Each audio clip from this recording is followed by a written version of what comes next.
ईद का खाना न सिर्फ दस्तरखान सजाता है और पेट भरता है, बल्कि इंसान का दिल भर जाता है और इसकी यादें हमें कई दिनों तक रह जाती हैं। आज बनाएंगे हम बिल्कुल स्पेशल चिकन दानवल कोरमा। ये इससे पहले रेसिपी मैंने आपको नहीं दिखाई है, थोड़ी डिफरेंट है ये। सबसे पहले आप चिकन को क्लीन करने के लिए विनेगर और नमक के पानी में रखेंगे कुछ देर। दही को अच्छे से विस्क करेंगे, चाहे तो एक अंडा भी ऐड कर दीजिए कर्लिंग प्रिवेंट करने के लिए। फिर दही को आपको उबालना है गैस पे ऑन हाई फ्लेम, जब तक ना इसमें एक उबाल आ जाए। उसके बाद कर्लिंग के चांसेस कम होते हैं। पहला उबाल आने के बाद आप इसमें डालेंगे 3-4 छोटी इलायची, 3-4 लौंग, साथ में डालेंगे थोड़ी सी दालचीनी की स्टिक और एक बड़ी इलायची। इन चीज़ों के साथ हमें दही को रिड्यूस करना है। इसमें घी की क्वांटिटी भी आप ऐड कर देंगे इस स्टेज पे ही, और दही को अच्छे से प्रॉपर्ली पूरा रिड्यूस करेंगे आप, जब तक कि इसका पानी जो है वो सारा एब्जॉर्ब हो जाए और ये बहुत गाढ़ी हो जाए। उसके बाद आप दही को ट्रांसफ़र करेंगे किसी और कंटेनर में, क्योंकि इसमें हम फिर फर्दर कुकिंग कर लेंगे। इसके बाद आप लेंगे मस्टर्ड ऑयल एक पैन में, जिसमें कि हम चिकन को फ्राई करेंगे। चिकन के पीसेस को आप विनेगर और सॉल्ट वाले पानी से निकाल के वॉश करेंगे। कुछ देर ड्रेन करने के साथ अच्छे से फ्राई कर देंगे आप इनको। याद रखिए, इस रेसिपी में चिकन को ज़्यादा ब्राउन नहीं करना है, एक तो वो हार्ड हो जाएगा और दूसरा उसका कलर वाइटिश नहीं रहेगा, क्योंकि ये दानवल कोरमा है, इसमें हमें ज़्यादा डार्क कलर का चिकन नहीं चाहिए।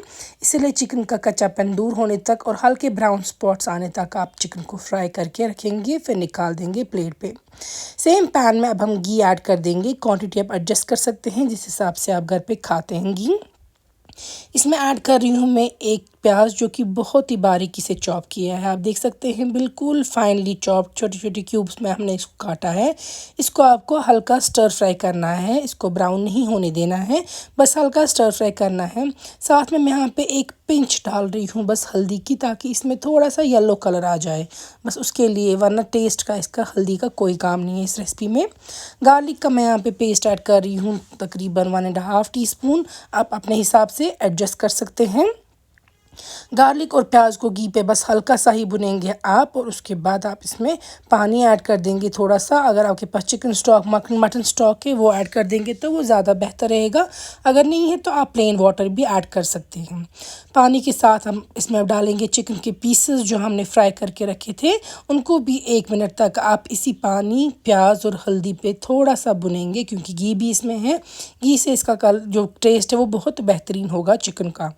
इस स्टेज पे अब हमें इसमें सारे मसाले ऐड कर देने हैं।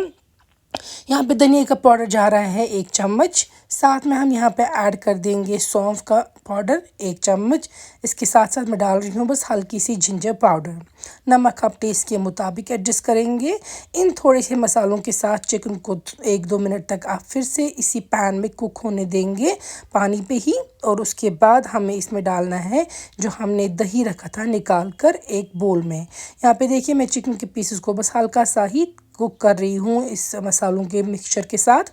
अब दही मैंने बिल्कुल रिड्यूस करके निकाल दी थी एक बोल में, वो भी मैं इसमें ऐड कर रही हूँ। सही से मिक्स करेंगे हम दही को भी चिकन पीसेस के साथ, और फिर हमें इसमें पानी डाल देना है। पानी आप उतना डालेंगे कि चिकन की पीसेस कवर हो, क्योंकि अब इनको आपको सॉफ्ट और टेंडर भी करना है। लिड से कवर करके कुक करेंगे आप जब तक चिकन सॉफ्ट हो और दही आपके रिड्यूस हो जाए और आपकी डिज़ायर्ड क्वांटिटी की बन जाए। इसमें डाल देंगे आप फ्रेश धनिया, जो कि इस रेसिपी की मेन चीज़ है, जिससे कि इसका मेन फ्लेवर आता है। कुछ देर और पकाएंगे और उसके बाद आपका चिकन दानवल कोरमा जो है वो तैयार है। एक रेसिपी आप ईद पे ये भी बनाइएगा, और मुझे यकीन है आपके मेहमान और घर पे सबको बहुत अच्छा लगेगा।